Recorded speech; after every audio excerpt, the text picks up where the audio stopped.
Hi everybody, welcome to my homestead and welcome to my channel. In this video, I want to talk about the phrase X has to happen before the second coming. Okay, has to happen. All right. So if you haven't already, please make sure to subscribe, like this video if you end up liking it.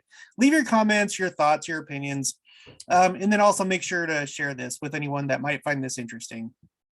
So it turns out that when you start a YouTube channel, it doesn't take very long before, you know, people are emailing you stuff, which is really cool because I appreciate it. I just feel bad because I can't keep on top of it all. I try. People start offering you things like I've been offered to become like an administrator on like this other, actually multiple boards, which is flattering. But like in real life, there's a person that I know that's friends with my brother, and like his mom wanted me to do that, which is cool. That's cool. I haven't accepted that offer, but just things start happening. And among those things is like the comments section, right? Which is great because there's a lot of really good things that you guys bring to the table. This is not the Jared Davies show. Okay. This is like my study that I'm doing into the second coming, and I'm trying to find out as much as I can and just share that with everybody. And I feel like this is like a good thing to do. And so I really like it when I hear comments from people because like there's just things that I don't think about, things I didn't know about. And then usually I'm able to like look into it further and make a video out of it and learn more. So it's like a really good thing. So, but at the same time, you start hearing phrases just over and over and over and over again. Okay. And it's fine. They're valid. But one particular phrase is, well, this has to happen first. And so I want to narrow in on that phrase. Okay. I'm not a big fan of that phrase. Now, I'm not saying you're a bad person if you have used that in my comments section, but I find some issues with the phrase, this has to happen. When you say this has to happen, the implication is that you already know exactly how that prophecy is supposed to play out. Okay. Now, some might seem obvious, such as like I just did the video about the world burning. It would seem like there's going to be a literal burning of some sort, but even that, I can't say for sure what that's going to look like. I don't know if, Christ is going to come in a certain type of exotic radiation is going to be coming from him, and then it's going to, stir up the molecules of Earth and everything's going to melt. I don't know if like there's going to be a fire that starts in one place and then goes around the globe. I don't know if there's going to be like a solar flare that Christ initiates and it hits the Earth. Okay, so when it comes to anything, okay, I think that we can get a general idea most of the time what's going to happen. But when you say this has to happen, you are usually assuming that you know the correct interpretation of that scripture. And you may not. Now, it doesn't mean that your opinion isn't valid. There's a reason why you think the way that you do. But it's also a little like presumptive that everybody else should jump on board with whatever your interpretation is of that scripture. I try really hard on my channel to be open-minded, and I do not like, setting things in stone. I like to look for references. I like to first start with scriptures, church magazines, conference talks, church material. Okay. I feel like that should be the main source where we get our information, right? But then beyond that, it starts to get a little bit murky. And that's not to say that other religions, like other Christian religions or whatever, can't bring something to the table, because I think that they can. But then even murkier than that, I think, is when we start, going down these roads where we think that we know the one and only interpretation for scripture. Okay. So it makes me think a little bit like this whole process, like as I've like encountered this more and more, it makes me think about Star Wars. Okay. You don't have to be a Star Wars fan to understand what I'm about to say. Star Wars started out as a trilogy and it hit it big. Everybody, at this point loves Star Wars, I think. Most people do. I'm not going to say everybody. I'm not going to make a broad generalization like that. But many, many, many, many people like Star Wars. That's undeniable. Well, when it came out, once they finished Return of the Jedi, in the years that followed, people were craving more because it was such a good thing. It was so unique.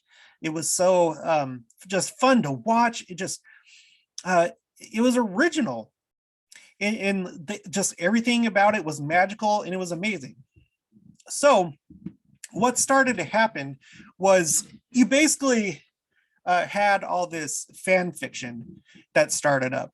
Give me just a second. I know it bugs some of you that I don't edit my videos, and I'm sorry. I don't have time for it. I'm probably never going to do it. Sorry. So you started having all this fan fiction that actually became kind of formalized, and it became the expanded, I think it's called the expanded universe. And it had the blessing actually of George Lucas. He basically just like, okay, yeah, you guys love Star Wars so much, and I'm not going to be doing anything with it probably ever again. So sure, okay, it's canon. Go ahead, knock yourselves out. But people really got into it because you wanted to see what happened after that third movie. You wanted to see it because the material is so rich. There's so many characters, there's so many details. It has such a rich lore and a really big and fun world to explore. So what people would do is try to expand it out. Maybe they would take like one little detail from the movie, like an alien race, and then do a side story based on that alien race, because like it only came up like maybe once within the movies and you wanted to see more what that alien race was like, or a certain character, or whatever. Okay. And it's for entertainment. It had great entertainment value. And I read a couple of the books, and then I think this is part of the expanded universe. It got to the point where I think there was like a comic and then it turned into a game for Nintendo 64, I want to say, Shadows of the Empire. And that was really cool. And they even made like toys for it.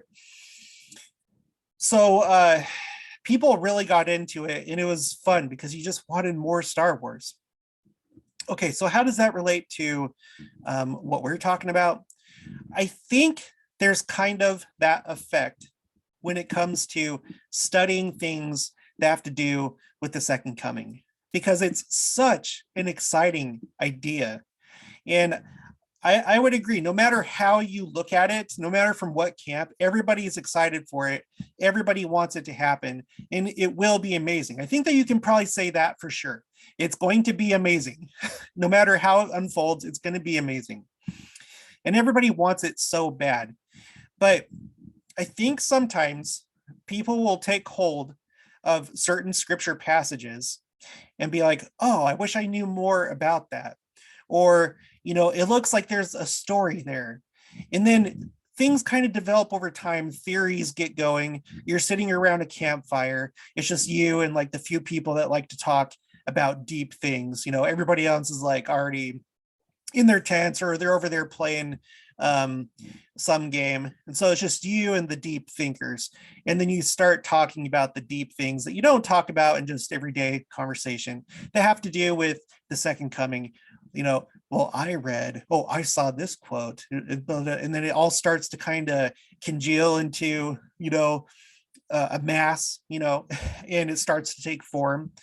And then through the process of time, through the game of telephone, as things are shared and shared and shared and embellished over time, it starts to take a life of its own.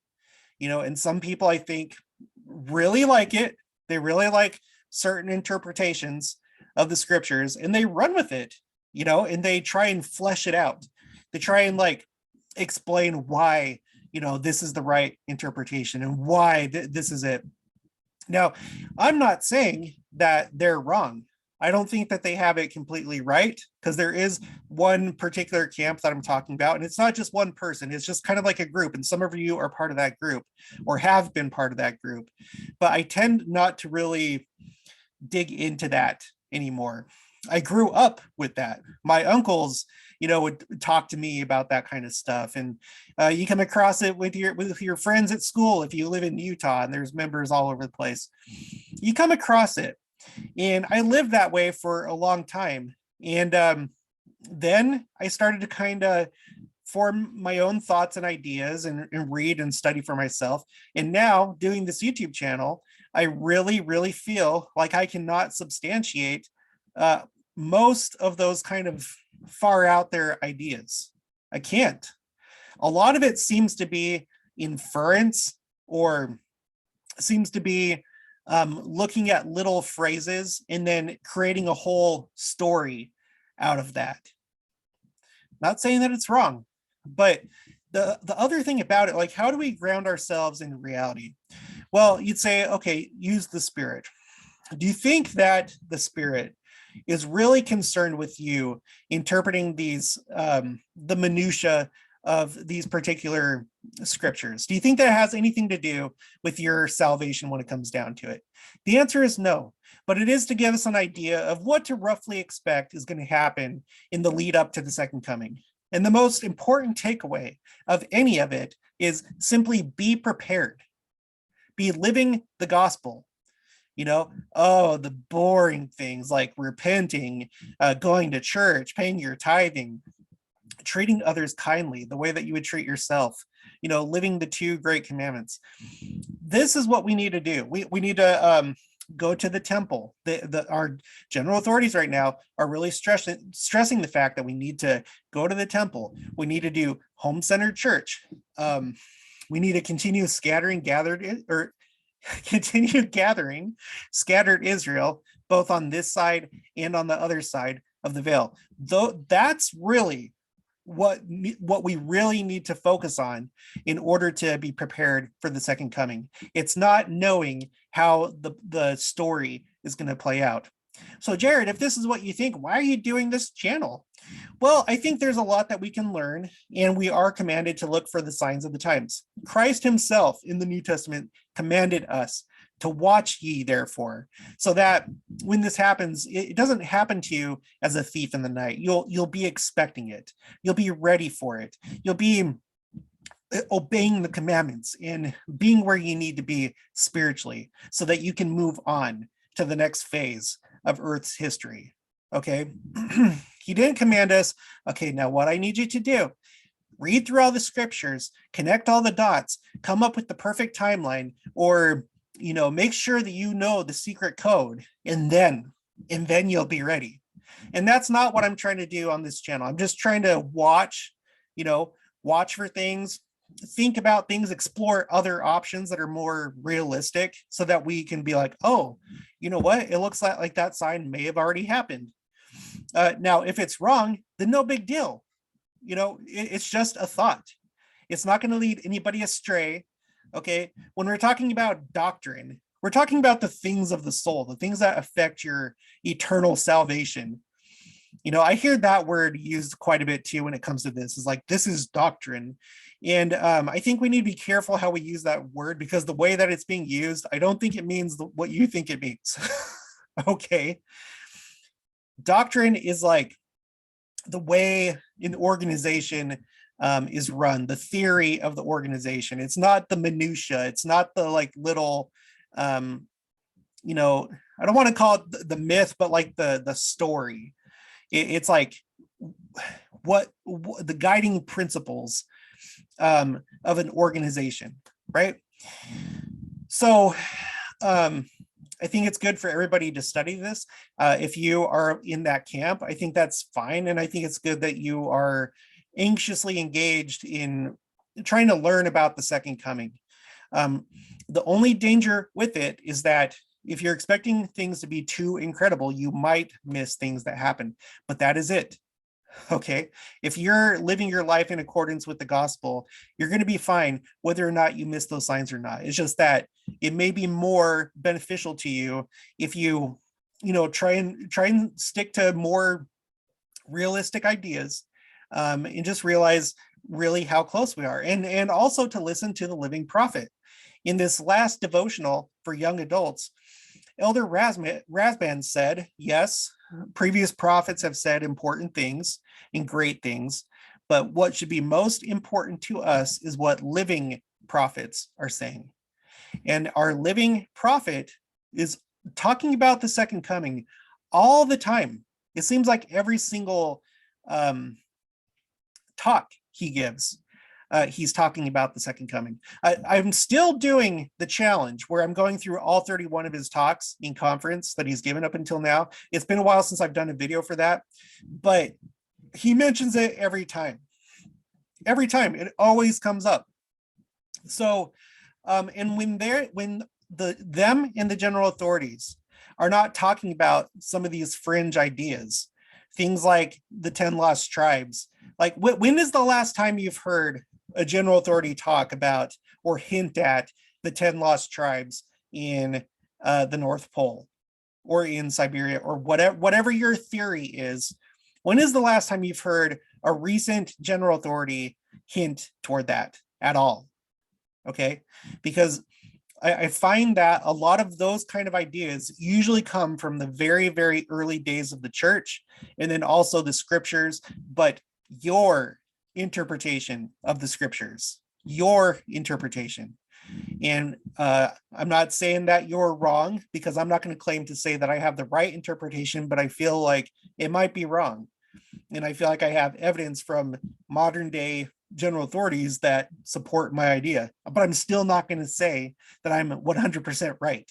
If all of a sudden the 10 lost tribes start landing in spaceships, and they clear the way so that we can build Zion in Jackson County, then that's how it goes.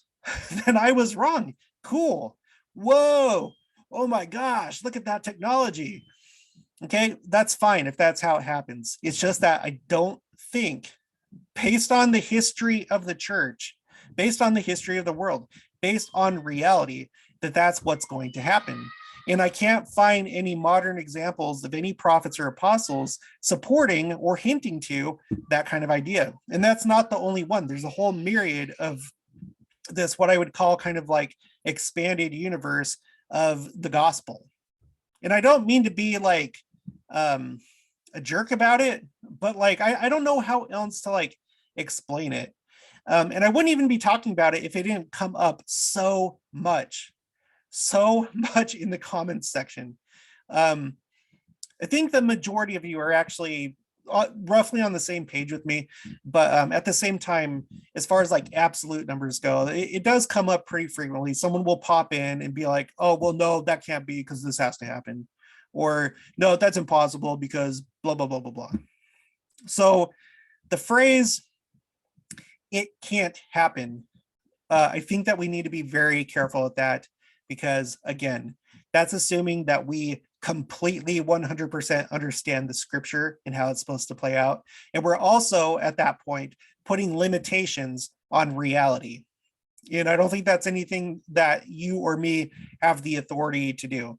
The best thing to do, listen to the prophet, just watch what's happening in the world, read up on church materials, but don't get into this rigid way of telling people, how things are going to be. You've cracked the secret code.